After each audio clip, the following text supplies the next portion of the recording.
Dick and Ed introduce bloopers, and Philip McKeon and Dr. Joyce Brothers fall for practical jokes. Hilarious.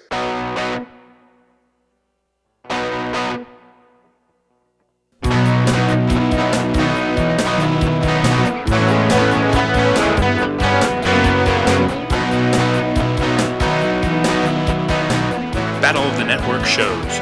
Join Rick Brooks and Mike Kogel as they explore the TV of the 70s and 80s through hand-picked episodes of their favorite and not-so-favorite series.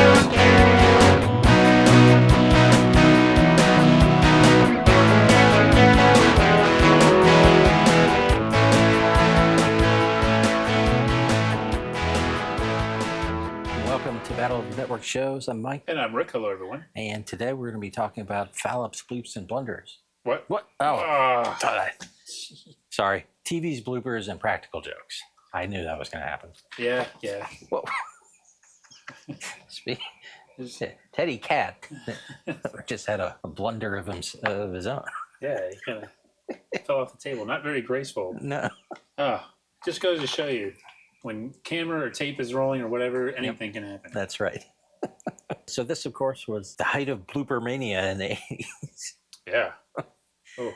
And what a time. I don't know. This is the king of the mountain, right? As far as blooper shows. By far, yes. I guess they even had some claim over the word blooper, but we're still going to use it with abandon here. Yeah. Yeah, it was like a real thing for a while. And like anything that's popular in television, they have to run it in the ground. Of course. Give the people what probably works best as an occasional thing, and just give it to them as a weekly show and run it into the ground. And it started as some specials and then expanded, into the weekly TV's bloopers and practical jokes. Yes, there was actually I have my book here. Right. By Kermit Schaefer. Best of bloopers. Yes, he was like a kind of like audio blooper collector at first. And he was known as Mr. Blooper, I think. Wow, and I'm sure reading bloopers. Yes. Nothing is more exciting than reading bloopers. That's right. Yeah, that's pretty much what it is. It's like a series of like snippets of dialogue, of stuff that was recorded. Yes. Radio and TV's most hilarious boners. Yes. Best of bloopers. Yes, this is an original book I have that I couldn't resist getting. Yes. Let's see. Yeah, they're just little titles followed by the little blooper. So, for instance, call a cop. I don't even know, reading this blind here. On a local radio station, WAOK in Rhode Island, when a disc jockey was advertising the YMCA fair, he said, children under 12 must be accompanied... No, I messed it up. I read it correctly. Yeah. Children under 12 must be accomplished by an adult. That is, children must be accompanied by an adult under 12 years of age. Oh, can you imagine how embarrassing that must have been? It was still wrong. That is kind of amusing. But Johnny Carson said on the Tonight Show, here's how to relieve an upset stomach. I mean, upset stomach with sex lax. X-lax. Oh, see it? It was probably great when he did. Yes. Yeah. But one of the golden rules of bloopers is sometimes the recovery or the attempt at recovery is even funnier than the initial blooper. That's right. You like a compound blooper, that just keeps going. So Kermit Schaefer kind of started the whole trend back in the 50s? I think so, yeah. Well, actually, can I give you like my unofficial informal history of the blooper? Please. Okay, so as I understand it, this could be way off base. This is totally without research. Or you had like the movie bloopers. I think Warner Brothers would have like some like breakdown reels, and they would put those together, and they've made their way through episodes of TV's bloopers and practical jokes, and also like extras on some of the early Warner Brothers DVDs. So you'd see like stars like Bogart, Cagney, Edward G. Robinson. Yeah. And sometimes they might actually say like a naughty word or something like that. That was part of you wouldn't hear them say that on the screen. So a lot of times, and they weren't like for public consumption, but they'd be like shown, at Hollywood parties and things like that. And like film collectors would have them. Then you'd have Kermit Schaefer doing his stuff. Then as I would on the blooper timeline, I would put like the Star Trek bloopers. Yeah. Because I think it seemed like before the advent of like the internet and things like that, that was one of the big coveted things was be like, do you remember like going to conventions, you'd see like Star Trek bloopers or whatever? That would be like a big thing. Yeah. And So that was known, I think. That would be shown like at conventions and stuff like that. Then you get to the 70s, and as we mentioned earlier, you get Burt Reynolds. Yes. And not outtakes. Mm-hmm. So Burt Reynolds would make outtakes a big thing. And then you'd expect to see them at the end of like Burt Reynolds comedies. Well, he had been to those Hollywood parties. And of course, everyone knows a good Hollywood party, they showed a cartoon. Yeah. Then they showed a blooper reel. Yeah. And then they showed a stag. Yeah, exactly. All for a nickel. Yeah. You know who had one of the best collections of bloopers in Hollywood? Hugh Hefner. Oh, of course. His blooper collection was legendary. Yeah. But many young person went to their first party at the mansion. Yeah. And was disappointed because he brought out the projector and then it was like 2 hours of bloopers. Yeah. Yeah. They wanted to see like, a Sherlock Holmes movie or something. Yes. Yeah, and that kind of takes us into like the 80s, and there's this weird thing where so like in the early 80s on NBC, we need Say No More. They need programming, and they start that there's TV censored bloopers, and also I guess there were a couple of like commercial collections, like commercial specials hosted by Ed McMahon. Yeah. So much like chocolate and peanut butter. Right. Don't contradict me on this, Mike. Chocolate and peanut butter, two tastes that go well together. Uh-huh. Everybody knows and accepts. Bloopers and commercials. Mm-hmm. Now, the practical jokes, from what I understand, came in because Johnny Carson had done a special of practical jokes. Aha. So if you notice at the end, you see Dick Clark Productions and Johnny Carson Productions. There was like a co-production of those two global forces creating this. Right. If Johnny Carson and Dick Clark ever joined forces, can you imagine they would come up with TV's practical jokes and bloopers? Or is it TV's bloopers and practical jokes? It's TV's bloopers and practical jokes. Oh, see, I messed up. Yeah. But that's how we get to. So they had a series of specials in the early 80s, and 1984 they decided to make it a regular series. Yes. As I've mentioned, I guess on those specials is when Letterman was on. I think so. It's the man in the street. Yeah, and I'm really fascinated by this show. Yeah. It's such a weird amalgamation of different things. It's very cheap. Yes, I mean that's the real thing. Yeah. Like a lot of reality programming. Because I'm sure the licensing of the bloopers is really cheap. Yeah. The licensing of the commercials. Yeah. Not even in the title, but boy, there are a lot of commercials. A lot of commercials. I mean, it's kind of a scam when you think about it. It is. And I remember at the time thinking that, like classic commercials or international commercials. Yeah. Hilarious commercials. And then there's practical jokes. Yeah. Now. And and they're filling an hour with this stuff. Yes. That's the real prop. The practical jokes are like where the actual production is. Yeah. And it's not a whole lot. No. But at least there's some good level of like production values in those. You can tell, okay, they're sort of doing something. Yeah. But the heart of it is basically just introducing these clips. And they somehow got like 2-3 seasons out of this. And its first season, it was like, I think it was in the bottom of the top 25. Yeah. But it was a successful show. Now, I don't know exactly why it didn't last longer, but I have a theory on this, and this is just me guessing this. It came on the air in 1984. NBC was kind of coming out of its troubles, off the air by like end of 86. NBC didn't need bloopers and practical jokes by that point. So some of those shows like Real People and Practical Jokes and Bloopers that were sort of carrying the network, a little bit, bloopers got on the tail end of that. I think they just didn't need like filler shows like that in the schedule, and they had actual like hits in prime time. So that's kind of my theory, that maybe they didn't need to do this anymore. And it was a little bit more downscale type of programming too. Yeah, and it did. I mean, it keeps coming back in sort of different forms, I guess. But didn't it move to ABC or something too? It did, like way late, like in the 90s, I think. And there's some version of Dean Cain floating around. I didn't remember that at all. I think it was syndicated maybe or something. I really did not remember that. Yeah. Yeah, to me, it's got Dick Clark. Yeah, if it's got Dick Clark and Ed McMahon. Yeah. Otherwise, I don't necessarily recognize other versions. Right. But now you did mention ABC's imitation. Yes. That it put on hastily. Right. Or as Wikipedia refers to it, their ersatz version. Yes, but Fallops, bleeps, and blunders. Fallops, bleeps, and blunders. With Don Rickles and Steve Lawrence. Yeah, what a pair those two are. Yeah.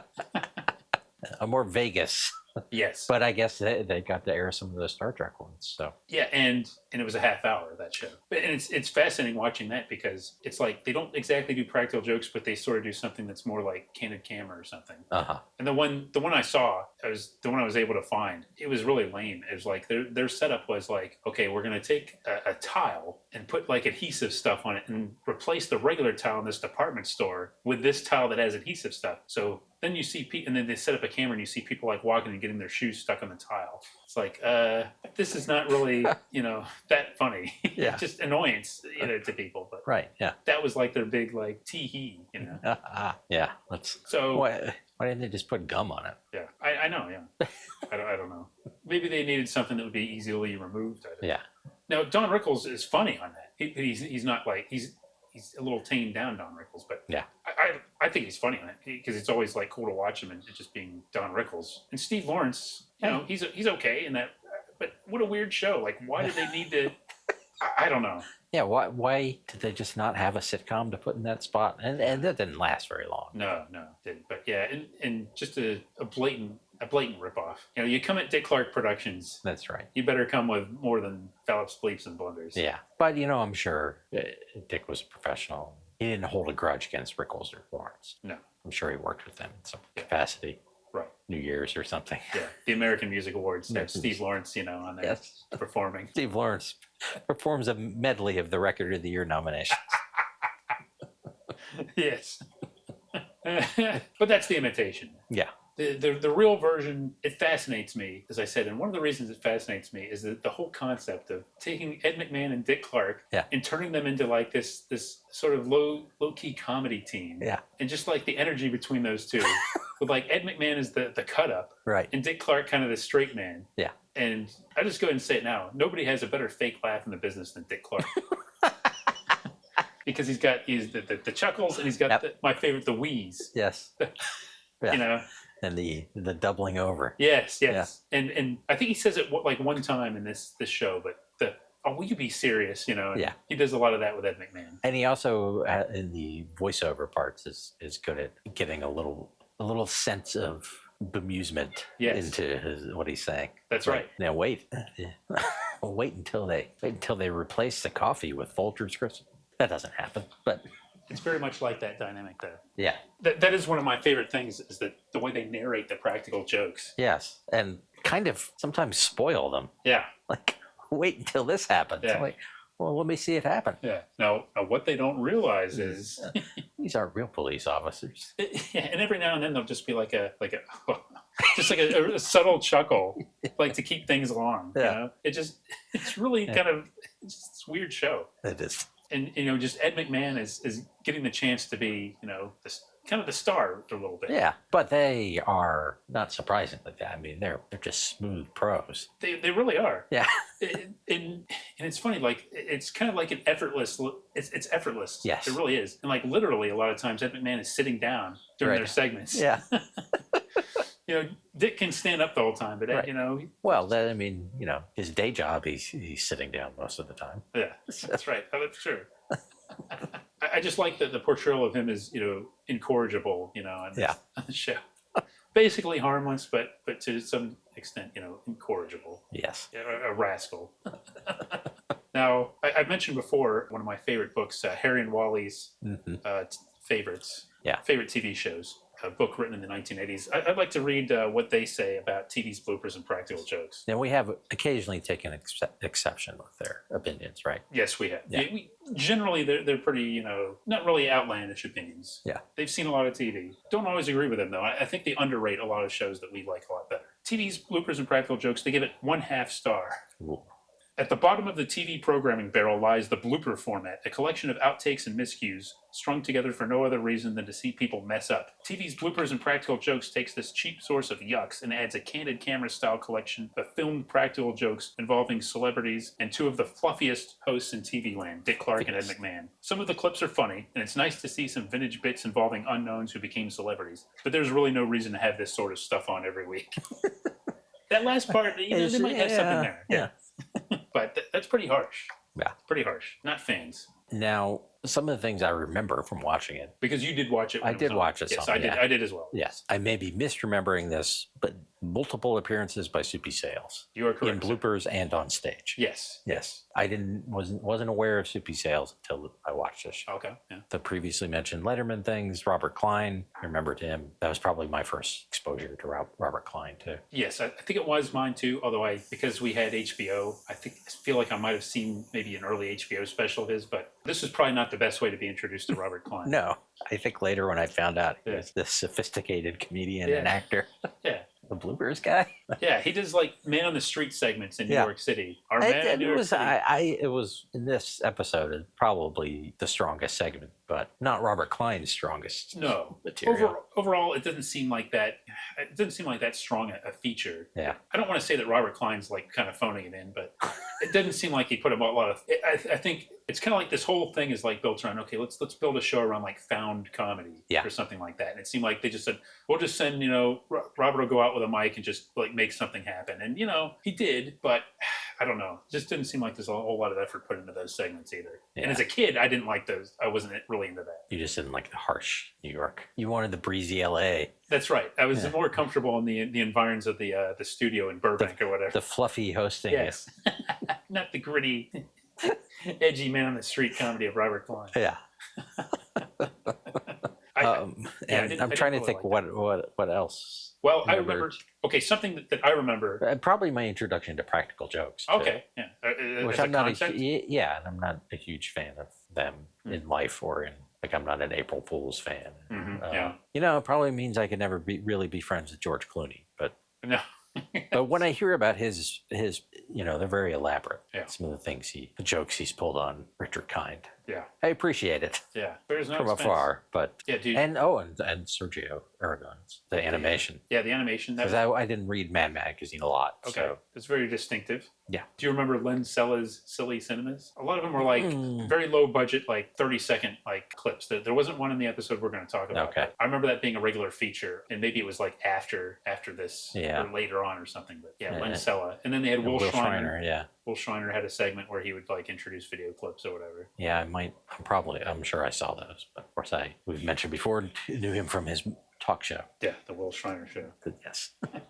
and stand up in later seasons too. Yeah, it just kind of like throwing all kinds of stuff together. Yeah. Seeing what'll stick. Yet somehow George Schlatter wasn't involved in this. Yeah. Maybe he was involved in Fowler's Bleeps.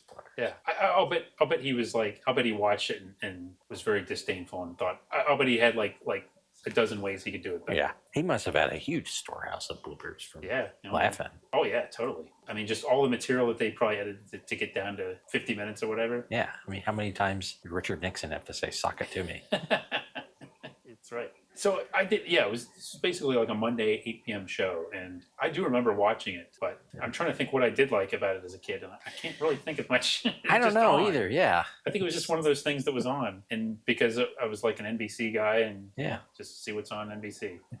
I guess it was kind of funny sometimes to see people mess up. Yeah, it was kind of like a occasional risque moments aside, it's basically like a family, unobjectionable type family, whole family type kind of program. Right. And there wasn't like a whole lot of like heavyweight competition against it. I think we're talking like ABC would have Monday Night Football. Yeah. But before that, they'd have maybe like Hardcast on McCormick or things like that. I think CBS, like the glory days of its sitcoms were kind of over. Maybe you'd have like Kate and Alley or something. Well, I guess we'll find out. And this episode was against it. But as we'll get into, this was actually a special night, the particular episode we watched. So it was not a regular television night, I will say. Oh, interesting. Yeah. Sweeps. Well, was it sweeps back then? Yes. Okay. Yes, and I hadn't even thought of that. Yeah. But there was something else going on that kind of dominated television that night. Okay, we'll find out. Yes, we will. Yeah. I'm not sure I know what it is. Yeah. Unless there was something in the news. That wouldn't have dominated television. Because this clip we watched had commercials and things, it also has an NBC news thing at the very end. Oh, yeah, that's right. That provided some information we could have used in our Olympic episode. Yes. Yeah, well, that's one thing we can mention here is my friend of the show, my pal and cousin Kevin.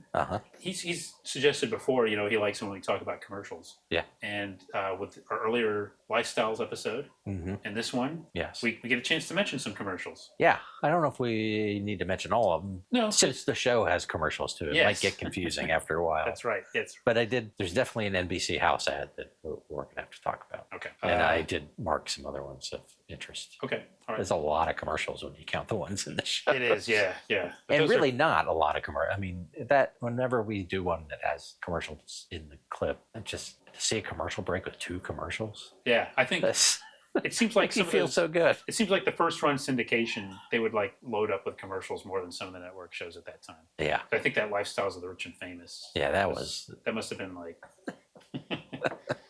2/3 regular show and 1/3 commercials. Yeah. So yes, this episode aired February 13th, 1984. That's correct. And so what was going on ABC was the Winter Olympics.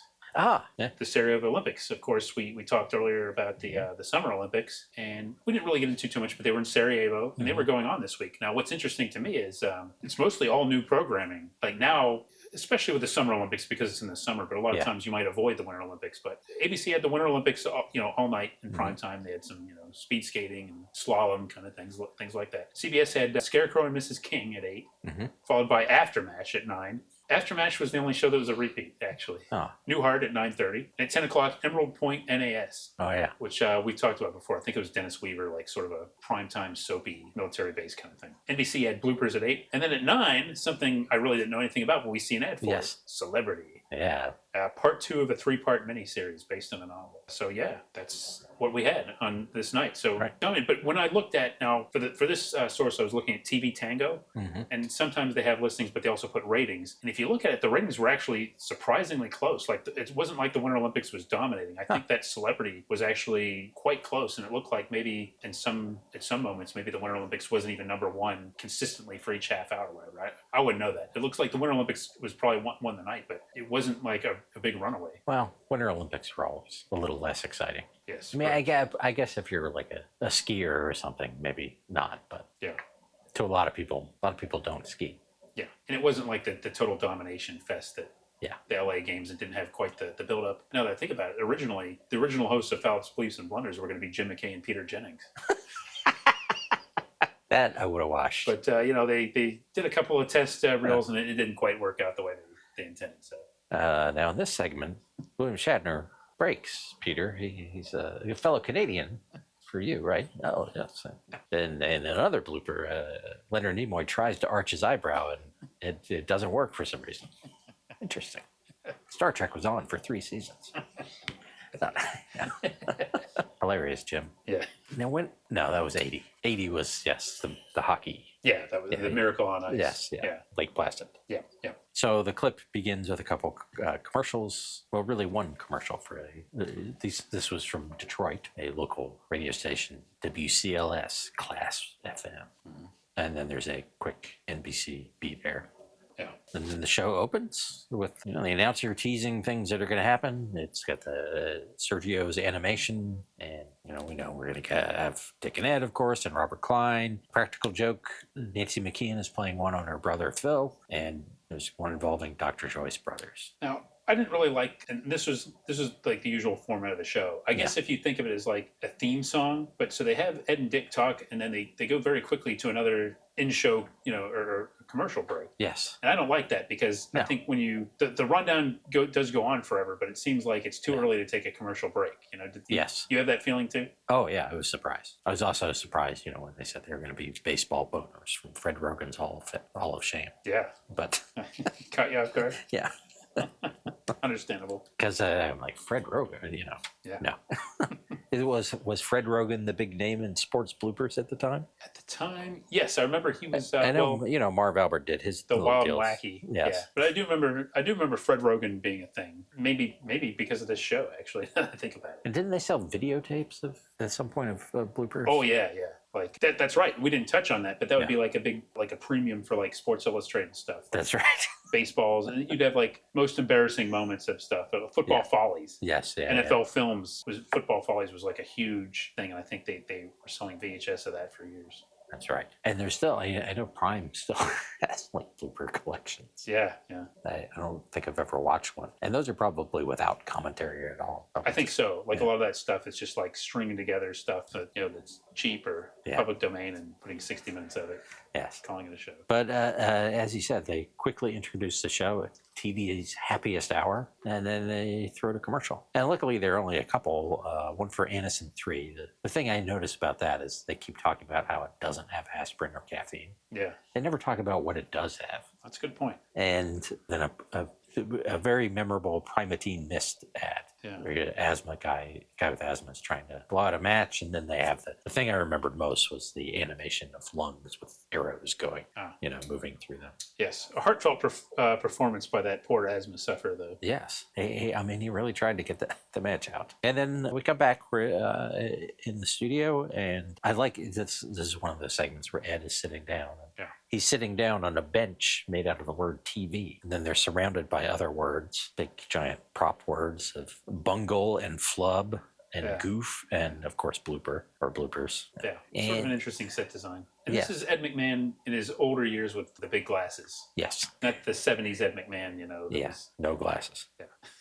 Yeah. Because I knew him as Ed McMahon with glasses. Yeah. Seeing him without the glasses always throws me off a little bit. Yeah, I can understand that. Yes, and for some reason he says, why don't we efficiently cultivate circumstances that are advantageous to our expediences? And Dick's, you mean let's roll it? Well put.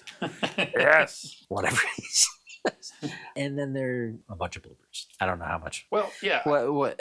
I don't know how if to talk about bloopers. Anything stood out. Like the first one is a Lipton tea ad with George Fenneman. Yes. And it shows like there's a variety. Like they're going back to like the 50s into like the 80s with these too. Yeah. And that's actually funny. It sort of like shows him crashing a boat. Right. And one of the things they don't always do, but I notice sometimes they'll show like how the finished product, and then they'll show, and they seem to be doing that a lot. And then they'll show the blooper or whatever, which is kind of interesting. So that one was kind of cool. And I like the next one too. The Sale of the Century, right? That yes, with my guy Jim Perry. Yeah. And they're showing off a refrigerator, and a guy has a hat on it with a dessert on it or something. Yeah. And Jim found him hurt to that. Jim Perry? Yeah. Boy. This episode is going to be easy to edit because I'm just going to leave in all the bloopers. Yeah, there you go. He comes over to taste some of it. It's supposed to be a la mode, something a la mode. And then it turns out to be shaving cream. He has a good laugh about that. Yeah, and it's pretty good. Like the way he handles it is pretty good. Always a class act, and Jim Perry. Yes. Oh yeah, there's a really old one from Space Patrol. Yeah. For Czech cereal. I don't actually remember what the blooper was though. I think it was just a flubbed line. Yeah. And then there's one for Post Raisin Bran where this Mountain Man type person keeps flubbing his line and getting bleeped. Yeah. There's one for a local lumber store featuring Phyllis Diller. Yeah. And then the last one is, I guess it's a furniture store. Yeah, I mean, that was kind of those are kind of, because there's a whole bunch of them. Where the setup is this guy saying we have all these things at a discount. This thing, and there's China, and then there are a bunch of sheep. It's supposed to be lamps, not lambs. Yeah. So that's the actual commercial, and they keep showing the sheep are bleeding at inappropriate times. There's like at least 5 or 6 takes of that. And there's one where he just as soon as he opens his mouth. Yeah. They bleed, so it's like he's lip syncing to them. Yes. And then one where they're kind of chewing on his coat, and one where he does they've already ruined the take, but he does the whole thing and walks on. Sheep. I'm not sure who that performer is, but I think I've seen him before. Yeah. He might just be reminding me of somebody, but I'm pretty sure he was in like a lot of stuff. So, I mean. The spokesman, not the sheep. Yes. The sheep I didn't recognize. No. Even with big numbers painted on them? Yeah. No. Yeah. And then we go back to the studio, and I definitely remember this set because it's a stage, but then it's elevated, and there are like giant light bulbs under it. Yeah. So very distinctive. Mm-hmm. And I like that depending on the theme of what they're setting up, there are different sort of props around them and stuff. Mm-hmm. Like in this case, it's just giant stuff, combs and makeup, and I don't know what else. But it's practical joke time. First practical joke. Involving the McKeons. They always set it up. They set it up like it's a dossier. Yeah. We get the victim. The cool theme song. Yes. The cool music going underneath. That's typewriter. Yeah. If you and I ever pull off, try to pull off a heist, Yes. I want this music to music, be playing okay. while we plan it.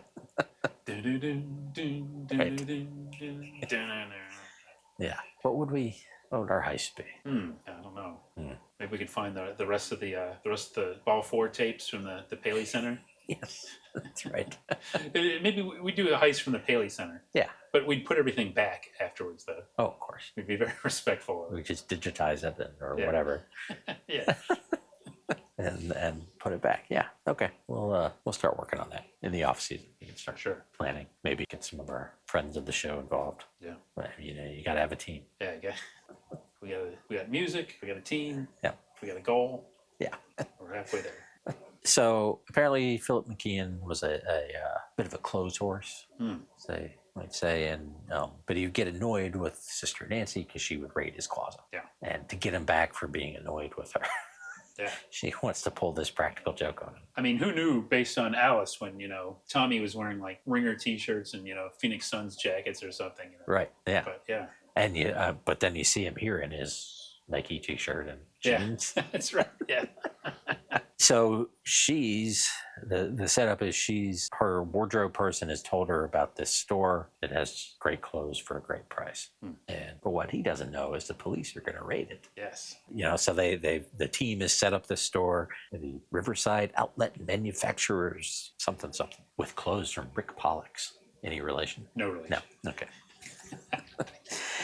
So, they come in and there's an actor playing the storekeeper and, there's some extras playing customers, and then they leave and he's offering to help them, and they're interested in Guess jeans. And he's like, oh, they got them. And, we recommend you use our changing booth to try them on because of the European sizes. Yeah. You got to be careful. Nice detail. Yeah. That was brilliant. And they ask about the price. And in the past, he's paid $68 and they're only $25. Yeah. And he actually lights up when he sees that. He's excited. Right. Not only is he clothes horse, but he's a cheapskate. So the way Dick Clark narrates, we want to put Philip in a situation where he doesn't have pants on and can't get to them. Yeah. Now, is he over-explaining the joke, or is he anticipating possible questions from the audience? Right, yeah. Like, why don't you... I don't know, but...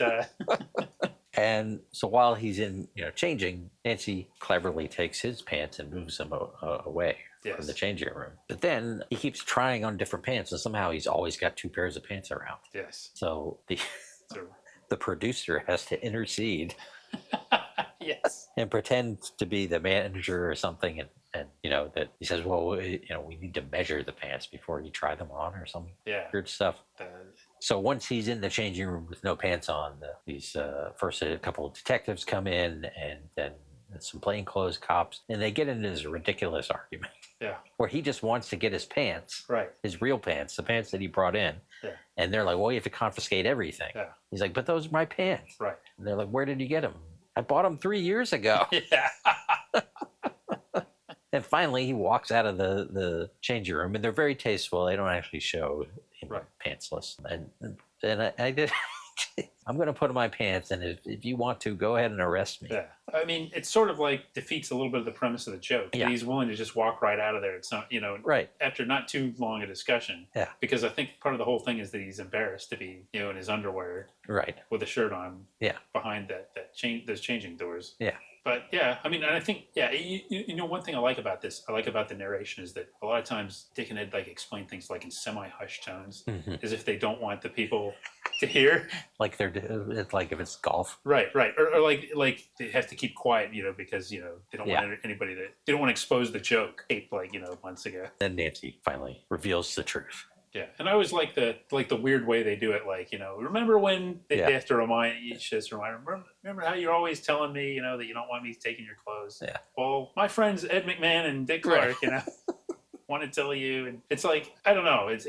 I guess it was a thing, I wonder if just Ed McMahon and Dick Clark is enough, or if they'd have to get to the practical jokes and bloopers, or because the reveal is actually pretty good. Yeah, but they also had to establish the show enough. Right. I always think about that when there's a new show that has something like that, and then they say, "Oh, you're on this show," and people act like they know what the show is. Yeah, yeah. Now it is 1984.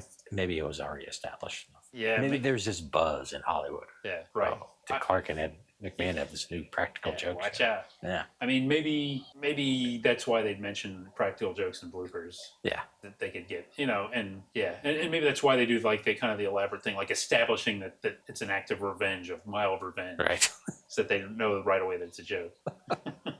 And I guess he's a pretty good sport about it. Yeah. I think Joyce Brothers might be a better sport. I mean, he seems mildly annoyed. Yeah. Or just kind of like, aha. Yeah. Yeah. Oh, great. I'm in. How many cameras you got on me in my underwear? Yeah.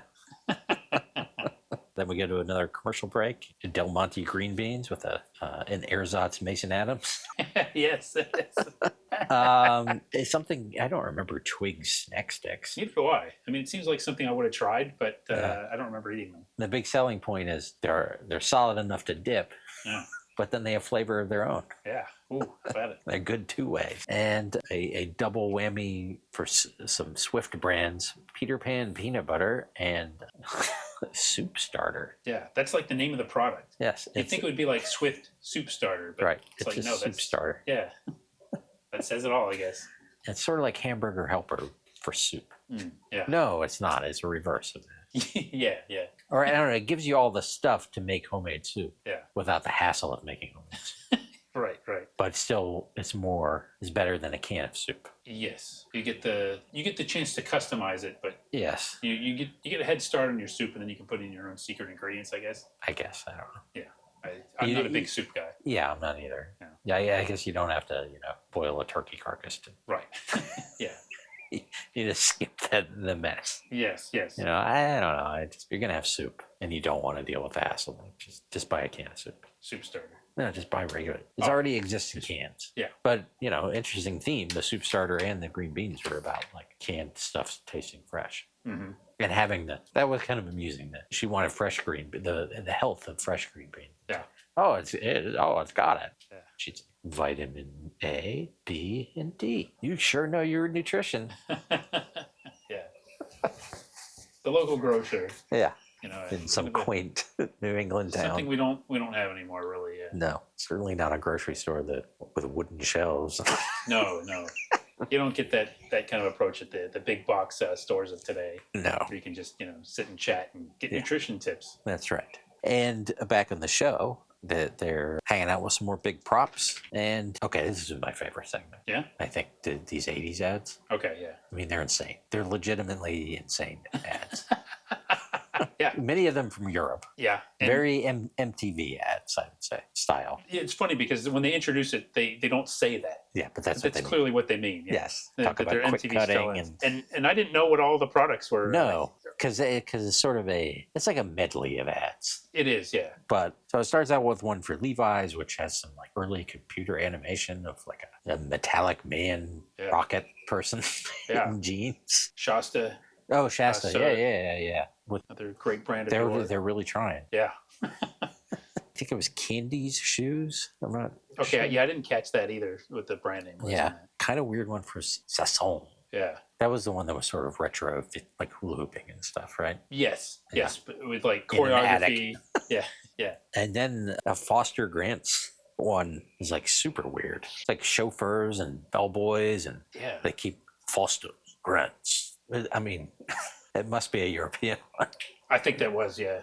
Pia Zadora singing about Dubonnet, yes. I think another European one there. Simon Clothes or Simon Says Clothes. Yeah. And that was some bizarre, looked like a variety, like mix of variety show and music video. Yeah, that's a good way of describing it. I don't remember what was after that, or I can't read my hand. It was like secret or some sort of secret. I don't know what the secret was. I had a big question mark because I didn't understand that. Yes, and then the last one is definitely the weirdest one. And it starts out looking like kind of like an art movie, and then it turns into this like dystopian underworld of punks and mutants and dogs with glowing eyes and people wearing tight jeans. And very very of its time, like all of that stuff. Yes, like just the whole look of it. Yeah, this whole sequence, characterized by like faster edits, very slick, like glossy visuals, young, attractive people in many cases, right? Models. And this is for Lee Cooper jeans, and their slogan is "On the streets, Lee Cooper means jeans." Never even heard of Lee Cooper jeans. No, not in the streets of where I live. The streets look mean. Yeah, they don't look very inviting at all. No. I mean, the jeans are good, but Yeah. it's a small price to, or a small favor for living in a dystopian Exactly. Then the world looks nightmare. completely like gross and dirty. Yeah. Except for the jeans. Except for the jeans. Yeah. Yeah. That's a nice little time capsule, that thing. And it also kind of does contrast with some of the older ads that they show in this program. Yes, which I enjoy those too. And you see like, okay, yeah, the editing is different, and this is, advertising in this era, this MTV era. Yes. Although they won't say it again. No. But just think next year when they did this segment, maybe they'd call it the Miami Vice That's style. right, yeah. Maybe even have John Johnson or Philip Michael Thomas on to help introduce the segment. And then Ed, on his own, introduces this Robert Klein New York segment. And his premise is that New York is a great town for arguments. Mm. And so he's out like in the park asking people, he's trying to set up arguments, and everyone's agreeing with everything he's saying. That was kind of funny. That was I like that part, yeah. Like, don't you think Tom Seaver should leave New York now? Yeah. Oh, yeah, I agree. And then he goes to the Market Diner and hangs out with a bunch of cabbies and really provokes them. Yeah. And some woman walks by and actually gets into a legit. I don't even know what she was going on about. I don't know what that was about either. She was upset. She kept saying Rhoda. Yeah. Then he goes to, I enjoyed that too. I enjoyed this segment. He's at this men's clothing store. Again, he's kind of provoking these guys. Yeah. But he's trying on suits. And he's like, no, that's no good. Oh, that's the suit. That's the jacket. Yeah. You're taking that home. We'll just let it out. You're taking it home.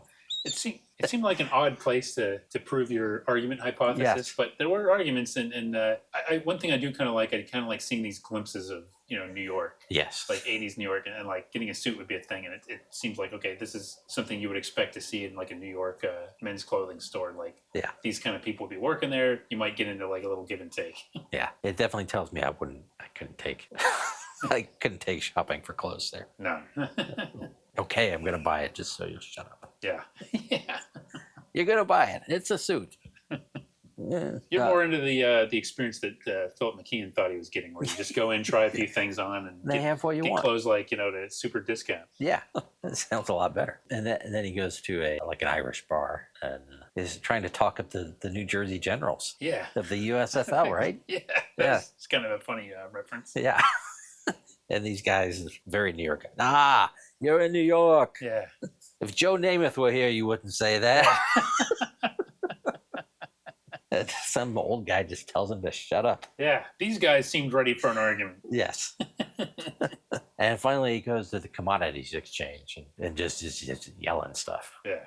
Just people yelling. And everyone else is yelling stuff. I did like it that he basically said something. I don't even know what we're arguing about. Yeah. That was pretty funny. And then we go to another commercial break, and the couple ones of note here. The Celebrity, which he mentioned. Mm-hmm. This miniseries about three guys who I guess become famous. Thomas Thompson's epic saga of the American dream gone haywire. Yeah. Boy, back in the 80s, you had Thomas Wolfe. Yeah. And you had Thomas Thompson. Defined a decade. Right. Thomas Harris. Yes. I wasn't familiar with this at all. No. Did not remember this. Never heard of Thomas Thompson. Yeah. Never heard of this miniseries. And one for a movie that honestly is a kind of inappropriate ad for this. An R-rated movie. Time slot. An R-rated movie about a high school girl who's also a prostitute and going on some sort of vengeance spree. Yes. I think. Angel. Angel, yes. Her chance, her choice, her life. Yeah. Rated R.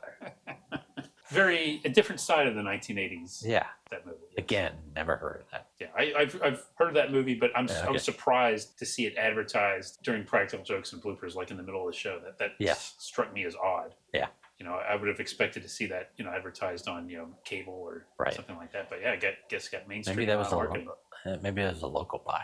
Could be. And then we get Fred Rogan's Hall of Shame, a bunch of baseball bloopers. People dropping fly balls. Your Pittsburgh Pirates. Oh, that was an embarrassing sequence. But they did get it out, right? I mean, that was the one that was like the 6-4-9-2-1. Yeah. Like all kinds of stuff going on. But that was embarrassing. But hey, it's 80s Pirates, and there's not a mention of the Pittsburgh drug scandal, so I'll take it. Yeah. I just mentioned not it. Like a shot of Willie Stargell giving somebody a shot. Yeah. It went by very, very quickly. Yes, there's a thing at the end where the Red Sox manager. Yeah, I believe it's Ralph Houck, I think, was the manager at the time, who was So he's an getting accomplished into manager. it with an umpire, and there, Fred Rogan is putting up little sort of like silent movie kind of title cards, translating it and into making it sound much more pleasant than it is. Right. Yeah. Like sort of faux polite conversation when there's obviously a heated argument going on. Yes, and I wouldn't claim to be a lip reader, but I think some of those words are not safe for TV if they were audible. I think some of those words aren't even an angel. Yes.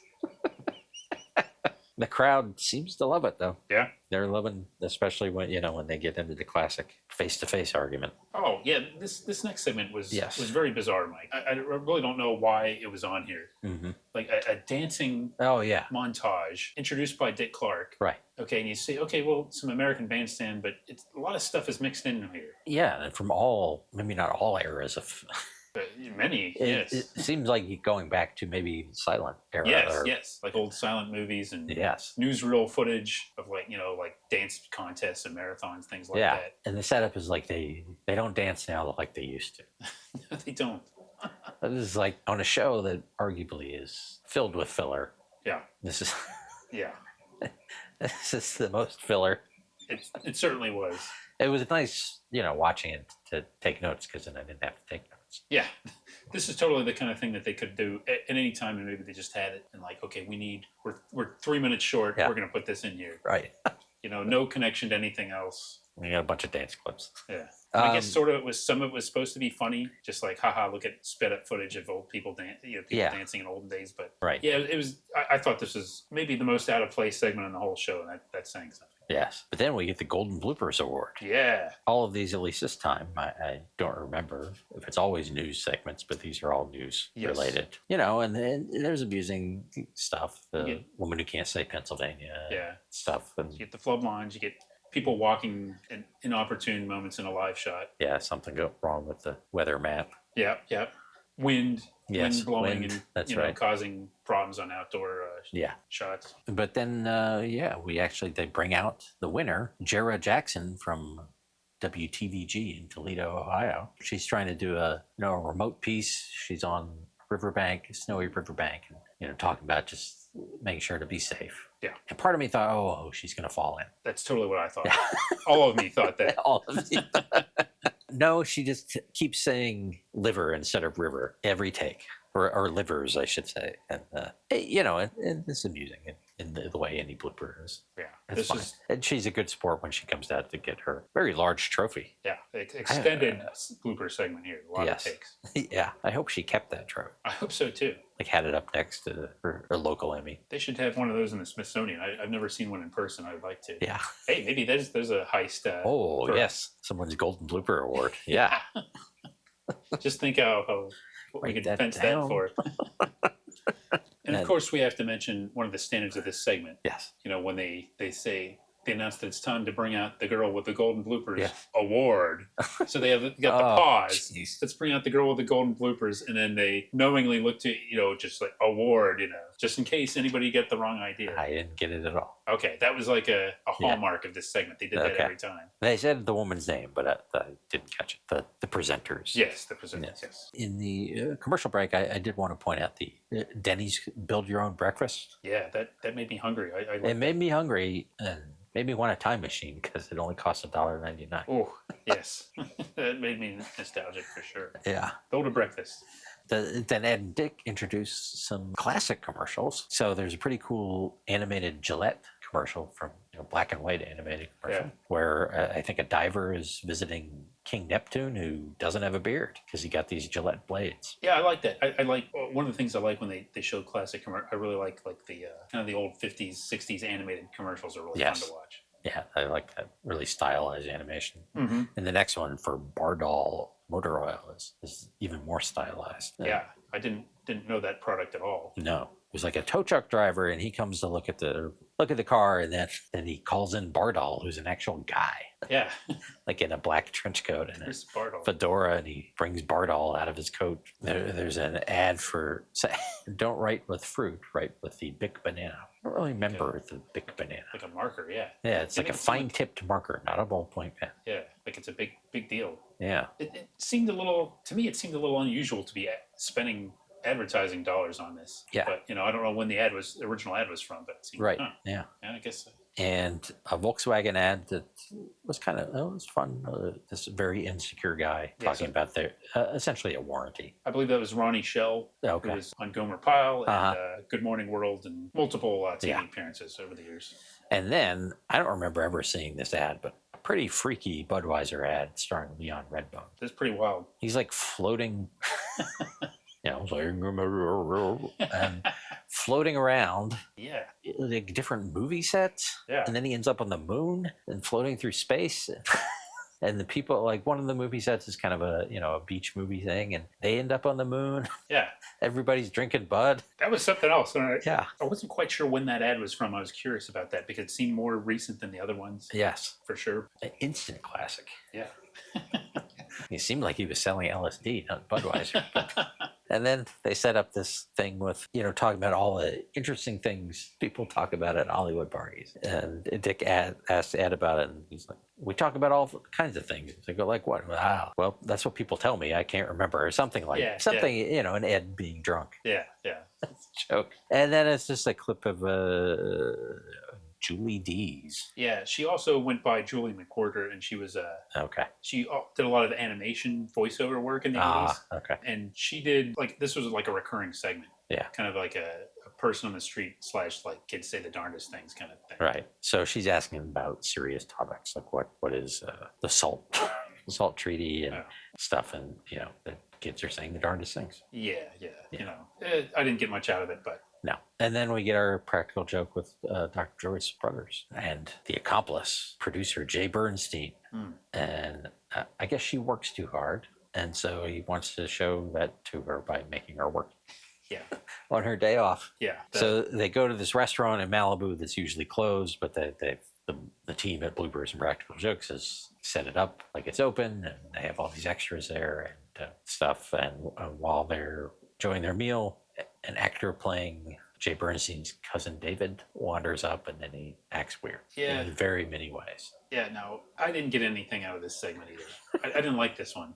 Yeah. Like it was, the audio was a little bit hard to hear. Yes. Which, it meant even more voiceover. Yeah. Because we didn't know what was going on. It was difficult to follow. Yeah. I didn't really see much of the point of it. I mean, so I guess the point is that, now remember, they're saying, she's here to eat lunch, not to work, but she can't help herself. Yeah. It's like, well. Right. And he's doing, he's picking food off her plate. He's talking about he's mostly bald, but he's obsessing that his hair is standing up on its end or on top of his head. And he goes off to the men's room and they talk a little bit. Jay Burns, he's crazy. She's like, no, crazy is a different thing.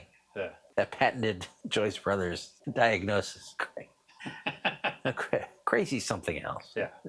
He's just got some quirks or whatever she says. So Joyce Brothers was like, for people that don't know, she was like the sort of classic pop psychologist and was the go-to for references to psychologists in pop culture for many years. And she was also like, am I right? Kind of like the standard, like if you have if you're giving like a standard guest or something like that. And also Dr. Joyce Brothers, just like known for being on every talk show. Right. And game shows. And she was regularly. So she was very well known and sort of ubiquitous at the time. Right. And, here it would almost be funnier, although disappointing, if she got really annoyed and showed irritation. Yeah. But she's just kind of taking it in stride. Right. And then, then David acts paranoid and says, we're being filmed. And then he points out the team. Yeah. They reveal it.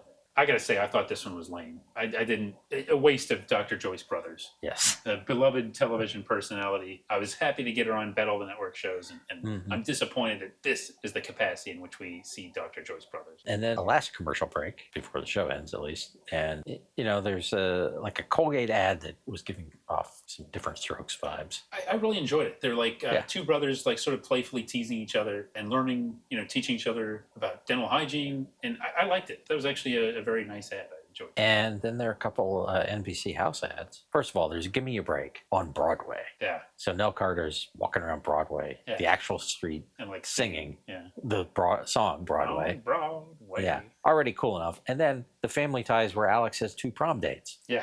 I mean, an historic ad. Yes, it is a piece of television history here. Yeah. And again, kind of like the transition period that NBC is in, right? Because regular listeners of the show will probably not be surprised, but it's kind of weird to see Give Me a Break and Family Ties juxtaposed in a way. Yeah. Even though Family Ties was on a few years before Cosby, Right. it seems a little like an odd pairing, two different eras almost. And then we get to the little end of the show here, and Ed talks about being a grandfather now, and then pulls out a bunch of pictures. And they repeat one of the news bloopers, and that's when you're okay. That's when Dick finally doubles over with laughter. Yeah. Seeing a blooper he's already seen. Yeah, he saved it for maximum impact at the end. And that's something you don't get anymore, is the classic joke of the guy with a billfold or whatever that folds out like an accordion and has like 50 pictures of his family. Yeah, I know. Now they just pull out their phone. Yeah. It's not the same. No. Then this thing did provide us with some more commercials and things. So it's like bonus coverage or something. There's an A-Team where someone steals BA's van. Oh, bad move there. And Murdoch does a BA Mr. T impression. Yeah.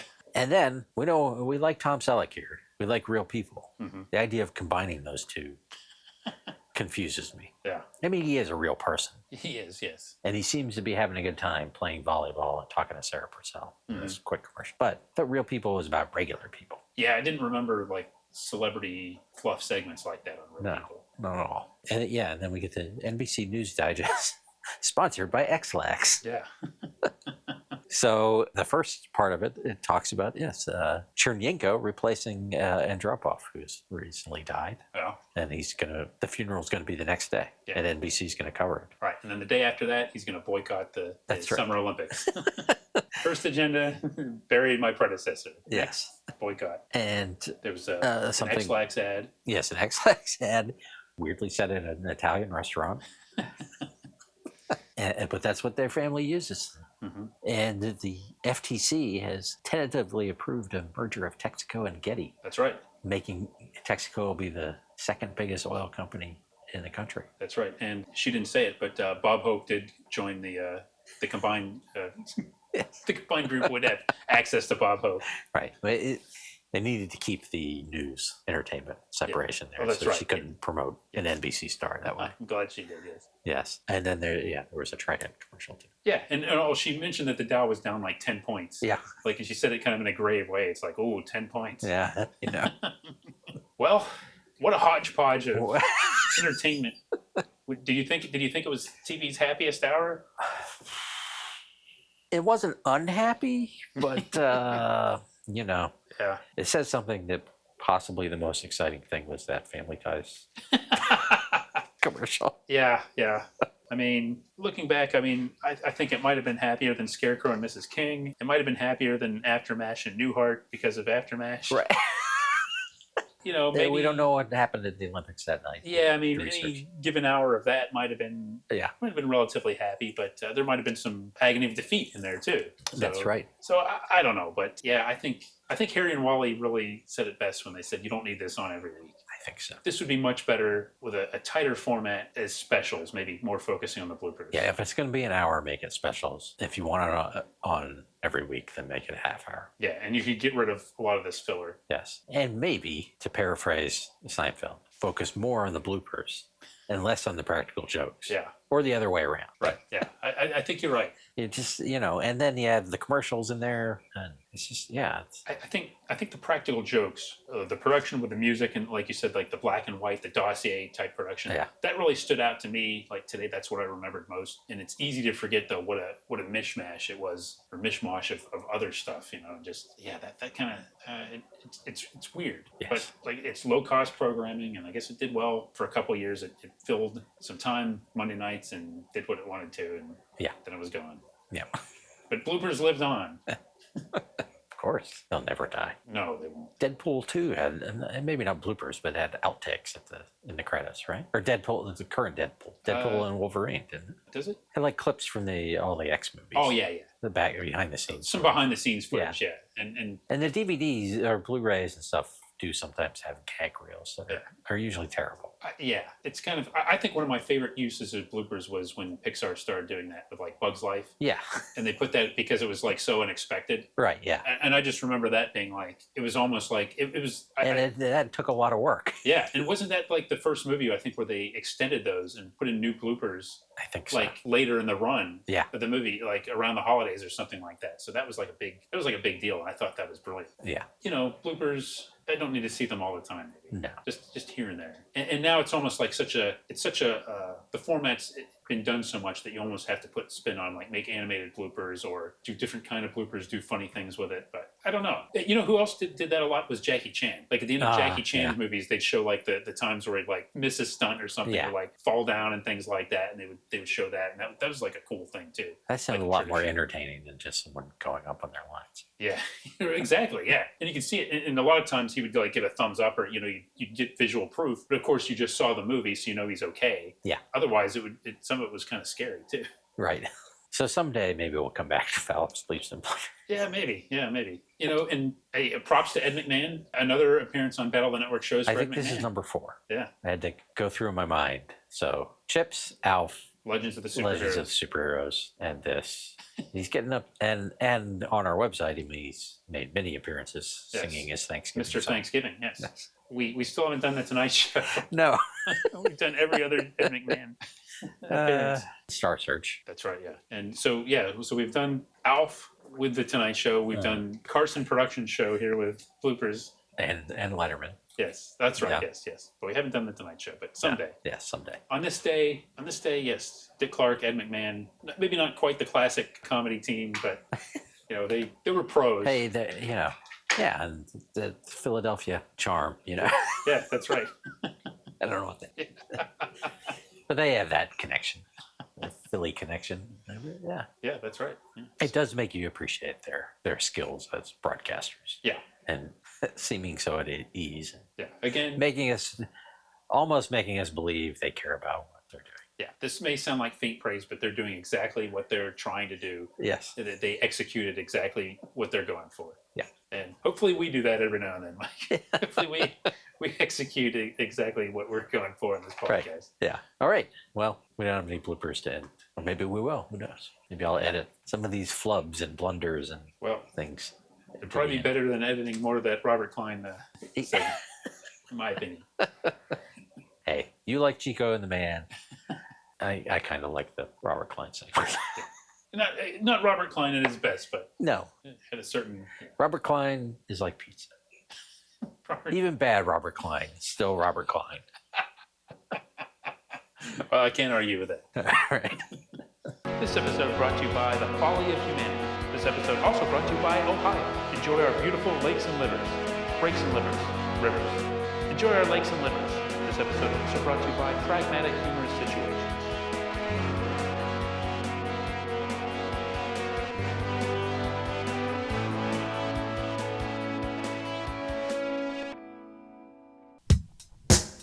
Join us next time for another exciting episode of Battle of the Network shows. Learn more, leave feedback, and suggest future episodes at battleofthenetworkshows.com. Follow us on Twitter at BatNetShows and like our Facebook page, facebook.com/Battle of the Network